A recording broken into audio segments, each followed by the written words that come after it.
Activated, we are ready. And we have some action to bring to you. Everyone out there in Twitch chat. As you can see, Buffalo taking on Cerberus, this second versus third match. I am here for an absolute cracker. We got a glimpse at this a couple weeks ago when we saw these two kind of face off the first time, and Saigon got the better of them in a 2-1. And since then, since the arrival of patch 12.4, since the loss to Saigon Buffalo, Cerberus has not looked the same at all. Cerberus has just been off a face. And I came to a conclusion the other day, Carrix, when I was scrubbing through VODs and I was trying to figure things out, right? So as analysts oftentimes do, I'm looking at like macro decisions and I'm looking at all these things that can actually happen. I'm going to save this now because obviously Fukuoka might die at level 1. Yeah, he has been caught, but has a flash and a dash to get out of there. Will lose his red buff. And I want to let you finish your point, but then I have a follow-up on that level 1 play. Yeah, so no, you go ahead, because this is a longer point. I can extend this over the entire season. This is always... whenever I see Saigon Buffalo do something like that at level 1, it makes me really happy, because that was in spring 2020, in 2021, I should say. Yeah. That was a huge strength of them. They had a scripted early game. It was like they had just like done basketball style drills of their first 10 minutes over and over and over and over again. And every time they do a play like that, it makes me think they're back on script. And when they're on script, they are filthy. All right. We're seeing, okay, the bottom wave was completely disastrous for the side of Saigon. They drafted the worst ever bot lane because Aphelios doesn't have a level 1, and Taki is only level 1. So they can't actually flash, which means that the set is completely wasted. Yeah, see, level 2 still has his flash. All right, bottom lane's shocked. That's a loss for Saigon Buffalo, unfortunately. You were 100% correct, though. That was the diagnosis we had always given them, was that like when they had a script and they were able to play to it back in 2021, we attributed a lot to Ren, and I think Ren deserves a lot of it. If I ever get a chance to meet Ren, I'm going to shake his hand because he's one of the most talented coaches I think we have inside of the VCS. And a large part of the successes of Saigon over the last couple of years has been a combination of not only his game planning, but his drafting as well. It's some of the most transcendent stuff we've actually seen that's kind of transformed this team into a competitor after, nearly falling out of things. For sure. As it is just a slight lead here for Buffalo in the early game, mostly coming from Husmed. He is going to have run of the wave in the top side. Ooh, little clash. Taki, he hasn't used his flash and he's already level 3. So has he failed the Rebel school of set support? Yeah, he didn't flash level 1, so he already failed it. Now, in fairness, he could use it here. Level 3 is another really that's big a spike. bad hook. Rono P having to use his flash. Now they're moving in, and that is a huge aggressive play there from Shogun. They do it. They get the face breaker. They get the first blood, and Shogun is off to a huge start. Now, I love this patience from Taki because they know where this jungler is. Fukuoka got spotted out on his way in because there was a ward in the river that they had put down. And so when he cleared that out, they actually kind of knew where his position was. BJ was able to get a wrap around and communicate this. And so Taki doesn't flash immediately to go after Rano P. He doesn't flash immediately to go after Artemis. Instead, he holds it in his back pocket until he gets the perfect combination of getting Fukuoka and Artemis in one fell swoop. And they burn both summoners from Artemis. That's Hosmed going crazy. He wants a solo kill, and it looks like he might find it, but he's cancelling autos. Where's your auto? He cancelled about 4 auto attacks. Husmed. He really did. That's so ugly. So tragic. That's just a solo kill right down the drain. That's 300 gold saying goodbye to Hosmed, unfortunately, just off the back of the canceled autos. Right here, you easily could have flashed if you're talking and get the kill against Rano P. But again, patience, making sure to pick the right decision. Unfortunately, can't quite wrap it up because, again, they burn both the summoners on Artemis, which is, props to Artemis being able to get out of that situation without dying, with a very good EU on flash coming through from Taki. But yeah, fantastic play on bottom side. Almost incredible stuff from Hosmed on top side, abusing the early parts of this matchup against the Malphite and spiking himself. He doesn't need pressure from BJ to actually operate on this, which is kind of cool to see. But I still hope that they put pressure there anyway. I mean, I can't believe they've let that happen up in the top side. That might be one of the worst passages of play that Hosmed has ever done. And it started off so well. Yeah. Oh, it's a tragedy. But, I mean, SGB are just running them over all over the map. They've got a slight CS lead in the mid lane. That's very close. They've got a big one in the top side. They've got a big one in the jungle. And they've just picked up a kill bot lane. Rebel, how do you even respond? See, this is, I want to take it back to the thing that I've been alluding to since like the beginning of broadcast, which is my diagnosis for what is wrong with Cerberus. Because through all of my VOD scrubbing, through all of my analysis on what macro decisions they're making, what drafting they're making, how they're operating on their champions, you know what the conclusion I've come to is? Their hands are cold as shit, Carrix.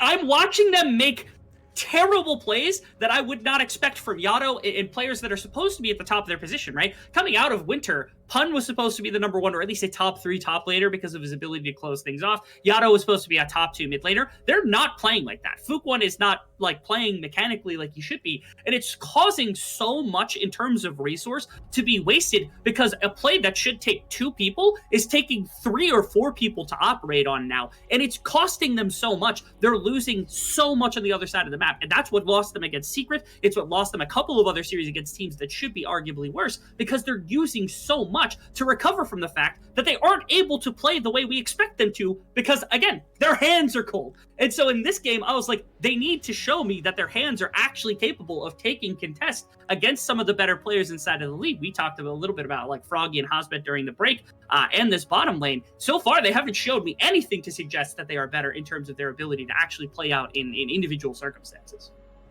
We have a dive being set up here in the bottom side. BJ is only level 5. Rono P is going to try and aggress on the side, but they've got a Galio coming in for the protection. Under the tower they go. The W lands. Perfect stuff so far. As Rono P very low, BJ should be able to find him momentarily. There it is. Double for the jungler. Yeah, easy enough dive execution onto the bottom side of the map. Again, we talked about Froggy's ability to get out of the mid lane and set up for a play like this on the bottom side. And they've put so much here, they haven't really had to do anything with Hosmet. Because again, it's Pun, it's a Malphite, they're trying to clamp off the top lane to the best of their ability. But really, they're not doing anything to slow down the Jace. And so instead, they're putting Artemis in a hole, and they're making sure that Shogun on this Aphelios, which is a very powerful champion, surprisingly on this patch and the previous patch, especially into some of the later game scaling stuff, Aphelios actually has the highest win rate of these champions. Of course, stats don't mean anything, but like it doesn't matter. They're setting up their ADC for a lot better success and trying to shut down Artemis, and nothing has happened on the other side. Because again, Fook1 is farming up. He's down 15 minions. How does this happen, Carrix? How are you down 15 minions, have less pressure on the map in terms of like being the Graves in this situation, and you're losing in multiple lanes at once? We don't know, but let's have a look at this replay. This was a really just textbook dive, honestly. Yeah. There is very little that Cerberus can actually do about that. To answer your question about how is Fook down, I don't know, but tonight over the city, the ego signal is on. Where are you? Please play. I don't care if you're toxic. Mute your mic. I just want you on the Rift. You have to wonder how much of it is like, actually, that's a good catch, but Froggy is able to get away with a good flash. Yeah. Pun, right there. If I'm VJ, I'm looking at Pun and I'm like, we kill Pun. Almost certainly. Problem is the ultimate hadn't been burnt yet, so unfortunately, I think they were a little bit worried about that coming through and like turning a fight, especially because there were 4 members there from Cerberus for the reinforce. But again, how is it that again, I come back to the same conclusion of like, okay, Cerberus, they aren't able to use their hands properly because it's costing them to be able to actually get into multiple lanes at once to accomplish what they need to accomplish right now, because they're down in CS in multiple lanes. They're not like generating an advantage of any kind, and they're losing objective. Like they bled out both Dragon and Rift Herald already to a team that like is better at scaling than they are at fighting to start off game. Yeah, there's no other way to put it. It's a disaster. This is not good enough from Cerberus. This is not what we expect out of this team. I mean, look, I perhaps have put too much blame on Fook in the past, but I feel like this game, there is a huge jungle gap. BJ has been absolutely everywhere. He's ganking lanes, he's taking dragons, he's taking Rift Herald, and he's 20 CS up. Yeah. I mean, I've also had a very big issue with top gap in the last couple of games. One of the biggest things I've noticed is especially when you see them swap into a mid game and they're playing side lane, whether it's Yato or Pun or Pos or whoever it is, they spend so much trying to get whoever it is dug out of the bad situation, because whoever it is that's side laning is just constantly not able to take one-on-ones against their opposition, which is, again, it's a hand stiff, but it's also unacceptable from Cerberus. And I'm hoping they don't fall victim to it again, because now you've got a Jace and a Galio. Both of them should be a little bit more prone to taking like 5-on-5 type fighting, and there's not that much side laning to actually accomplish in a team like this between like the Malphite and the Vigar. So hopefully they're able to draft around that because those two champions are particularly good at side laning in the first place, so they're not that worried about it. But it's a pressing issue that I've seen. Their side laning is also completely disastrous on the side of Cerberus. Is like the fall continues to happen in front of us, and it's really difficult to see. Imagine a world where they win winter splits, run back basically the same roster with the substitution of Ego, obviously, and they cannot even make playoffs. Yeah, and I mean, it shows how important Ego is. This is the thing, we always talk about it in the VCS, is you have to have a good jungler. You have to. Because this region has some incredible junglers, and if jungle is your weak point, you're just going to get broken open constantly. This is not a normal region where every young, Vietnamese kid looks up and goes, I want to be like Showmaker. No, they don't say that. They say, I want to be like Levi. And even worse, and even worse is like Artemis is a fantastic player to build your entire roster around. But when it comes to X Factor, I don't think Artemis is as much an X Factor. He's an amazing star player that you can build a roster around, but Ego was the X Factor. Ego was the person that could put a team on his back in the first 5-10 minutes of a game and say, I'm going to get a quadra kill on Lee Sin and use it to win the game. Here we go. BJ looks for it, but Taki will just flash away from the baby cage, so they are safe. They did lose the dragon, which is one thing. So they came in for contest, and unfortunately, Cerberus was able to steal that one away, which is the first thing that Cerberus has actually been able to accomplish inside of a game like this, which is saying quite a bit, because again, it's been a while since we've seen them actually have a win inside of the game alone. Turtle dropped on bottom side. Almost. Yeah, they do it to get off the last little bit of play. Oh my goodness, Artemis! And this is such a silly mistake, but we'll call it afterwards. If the showstopper's been used, collateral damage gets Fuchs at distance, but with Galio coming in, Rono P, he's burning, gets the shield just in time. So he will get out, but this is going to be another charge for the Herald. But they tried to use Artemis as bait, but they just weren't even close enough to actually spring the trap. Now Froggy caught under tower, so Yado gets something back at least. Foot coming in from the side, but he's very far ahead. There's a flash ult from the Malphite. Goes in, a lot of damage onto Shogun, doing well. This is a huge fire back now from Cerberus.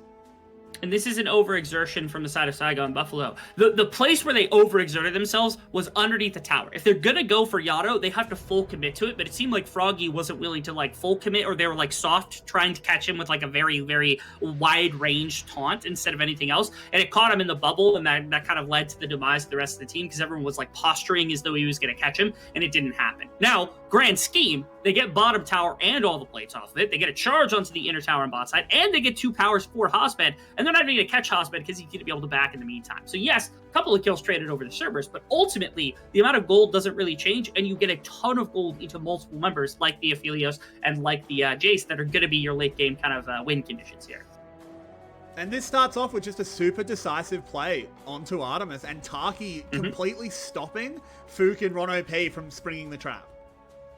And it's a situation like, Rado P gets out, they're not quite able to find him. But the second Rift Herald charge was going to be a big play. The health bars were a little bit low, but the call I don't mind whatsoever, because they wanted this. The problem is, again, look how far away Froggy was to be able to actually generate a play like this. He gets caught in the baby cage, he ends up going down, and the rest of the members are kind of here, and I'm not really sure why. They should have either full committed to going underneath the tower or gone away. They end up getting caught out by Pun's TP and him being able to actually use that Malphite ultimate to catch them alongside Yado and Fook 1, who'd wrapped back around. So to me, overexertion from Saigon Buffalo, less than like a really solid play coming out from Cerberus. But the amount that they had to use right there, again, all 5 members had to show up. Multiple TVs had to be burnt just to prevent a second charge from costing them a second tower on the bottom side while they're simultaneously giving things up to Hosmed on the other side of the map, is my problem with what Cerberus has been giving up over the last couple of weeks. Yeah, it's true. It's not great, but it is still some gold back. It is a kill onto Yado. This is a scaling threat of a Vega. It gives me some hope for Cerberus, but I guess when you're a hopium peddler, that's what happens. But yeah. Oh boy. So, all right, really quick, just as a verbiage check here. I think you should be careful by using the word opium and peddler in the same sentence, out of fear that we actually get DMC'd with opium peddler. Well, you've just said that was now. Real. I had to. If we were going to get DMC for the other one, we were going to get DMC for both. So I figured I'd get to join in on the fun there. Another tower falls in the top lane. That gold going over to Shogun. This Aphelios getting scarier and scarier as he's going the good build as well. Hopefully. Yes. Very hoping that's the case. See, so Cerberus, I know you talked about the Vigar scaling, which is terrifying, because I think the other day when Yato played this, he had like 500 minions under his belt, and he had ridiculous amount of AP, something like that, where he could just melt anyone with a single ability. Problem is, nobody has to interact with him. Like, Jace could kill him from pretty far away, Aphelios could kill him from pretty far away, and the best part of all of this is, like, if BJ gets on top of him and ults him away, he can't hit him with damage. He has to get within range of BJ's kind of melee, basically, in order to actually put damage onto him. So it's a bit more of a struggle bus for Yato to actually full take advantage of the Vigar if he does get it into a territory where he can 1v5 a game like this, which is where, like, that's where Pun starts to come in. That's where Ron OP starts to come in, and their ability to close the distance so that Yato can all of a sudden start to use like the Everfrost and the Event Horizon and things like that to start catching people individually. But the fear is always there that, again, if Yato tanks one EQ from Jace at the beginning of the game, he's just going to get completely melted. It tells me, at least, that he should be going for a tankier build and probably a Frozen Heart at some point, just to make sure that he's not going to get eviscerated before a fight even begins. Yeah, I think that makes a lot of sense. One interesting dynamic of team fights, if this game continues at what is a relatively slow pace, for the VCS, of course, for other regions it's quick, but not here, we can get to a point where the Aphelios kind of struggles, because Aphelios likes people to come to him, and I think Cerberus have the option of not doing that. They have the option of using their Malphite as a bouncer and just playing on the long range of a Jinx and on the threat of a baby cage from Veigar. I don't think it's unreasonable, depending on who's got control of the river, because that's something that's going to be contested as the game goes on as well. That is very difficult for the side of Cerberus when they're down this much gold already, and especially if you're forced into situations where like the setup is going to be there from the side of Cerberus or Saigon Buffalo, who are on 2 dragons right now. They could easily look to set up for a 3rd dragon. If they capture that one, Cerberus is going to be a lot dire straits. Oh!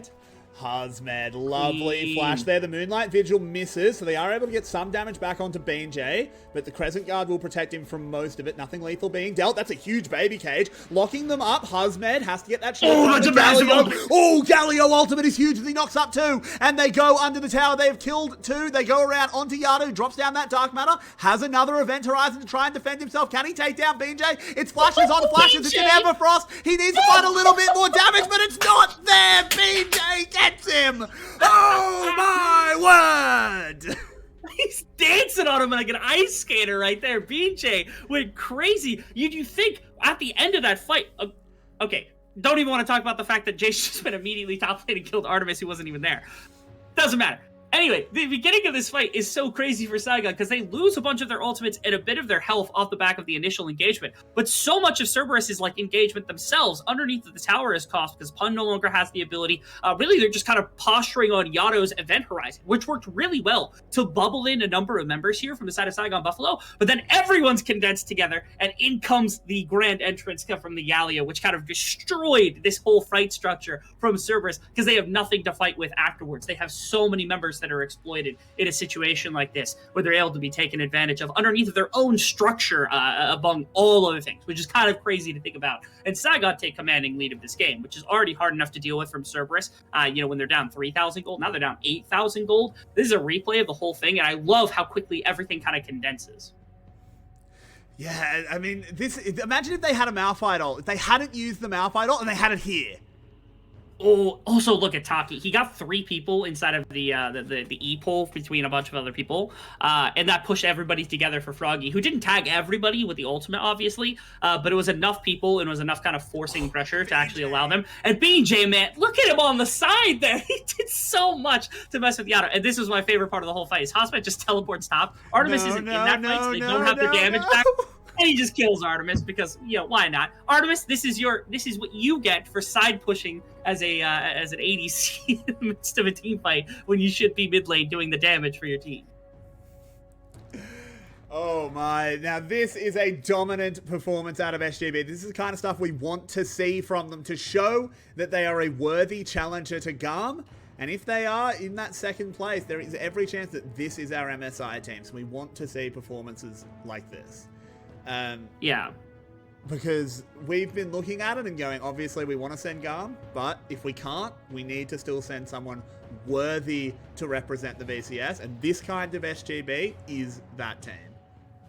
I've really liked the way that SGB has kind of been leveling up over the course of the split. Okay. SGB like started the split in a much more inconsistent place, and that's not to say that they've gone away from that, because again, they lost random series to Luxury out of nowhere just a couple of weeks ago.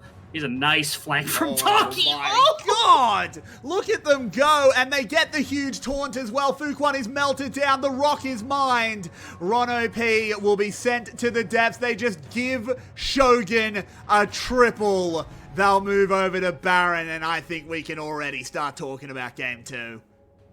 Yeah, it's easy enough to actually be able to do so. 9k gold lead at this advantage in a game like this. 11-3 in terms of kill score. The next Dragon is almost certainly theirs. Baron is almost certainly theirs for relatively free. And it's so easy now for Cerberus, or for Saigon, I guess, to play out a game like this. Because, again, they've got a ton of range to work with on their team. They've got solid enough team fighting. You've seen them in a number of situations. That right there was just an amazing flank from Taki that sets up this big play that Cerberus can't really respond to. Again, Cerberus have been caught sleeping in a number of different situations in a game like this. It's unfortunate that our previous champion has fallen so far from grace, but I do actually very much like the fact that we have a leveled up Saigon that's playing up against them, because if this is the level we are to expect from them coming into playoffs, again, it gives me a lot of hope, given that this was a team that went 3-1 against GEM in the C Games finals, which was kind of cool to think of as well. Yeah, absolutely. But look at this fight. This was just, there was no clapback for Cerberus. What are they ever meant to do?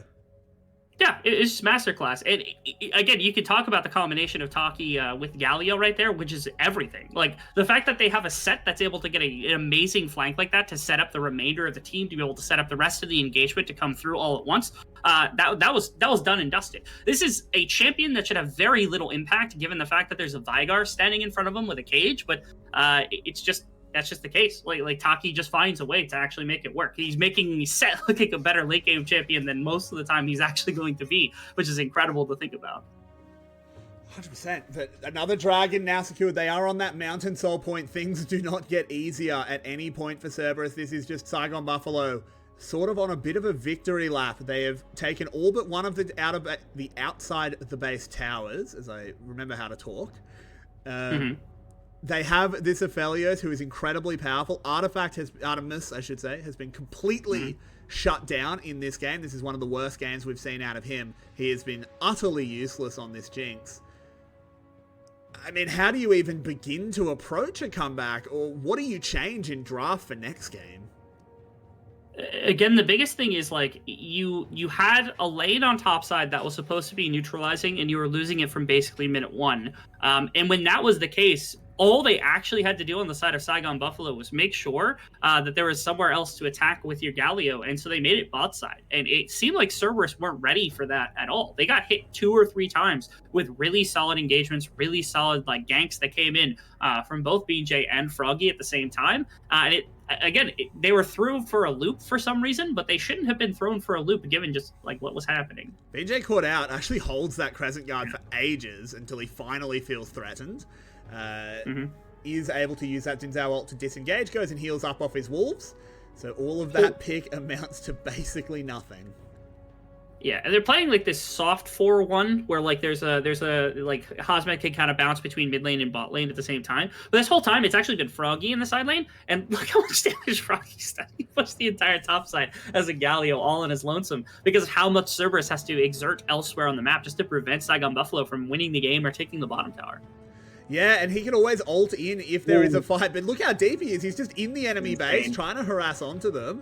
Walks on out as well. He is feeling himself this game. He is a happy, happy boy. But Cerberus are definitely not.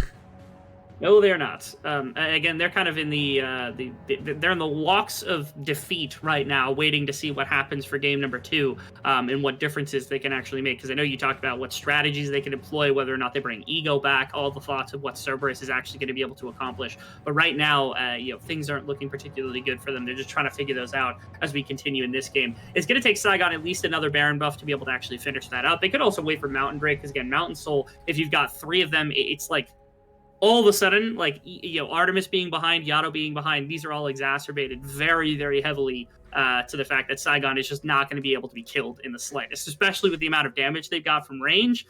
Things get a little bit wild at that point for the side of Saigon. They just run into the base and you can't do anything. Can we talk about Husband's farm?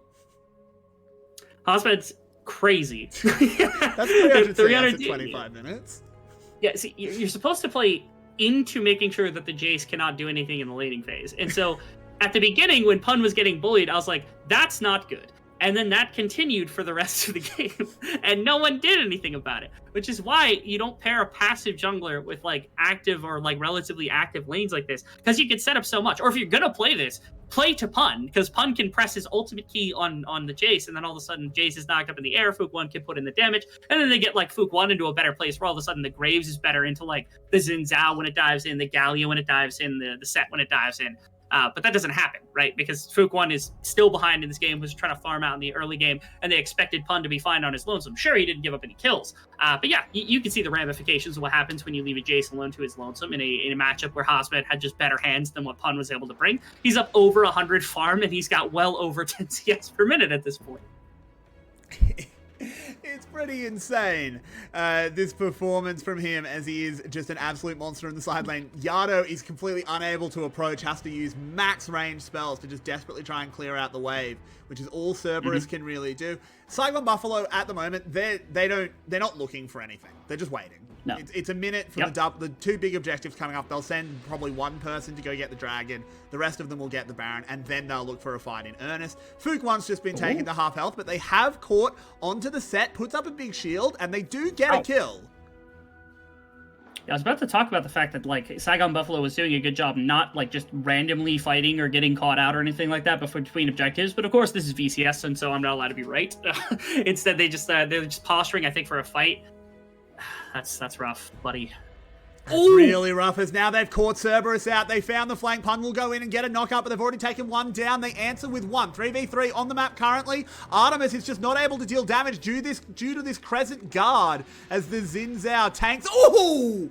Triple kill now for Husband as he whips out a huge shock blast. You know he wants this Venter, but he goes onto the side of the Event Horizon. He wants to keep it going. In they go. Artemis will pick up. Artemis will go down. Shogun came in and took away the last two kills. Husband doesn't get the penta, but they do get the ace. They do break the base, and they will push towards a win.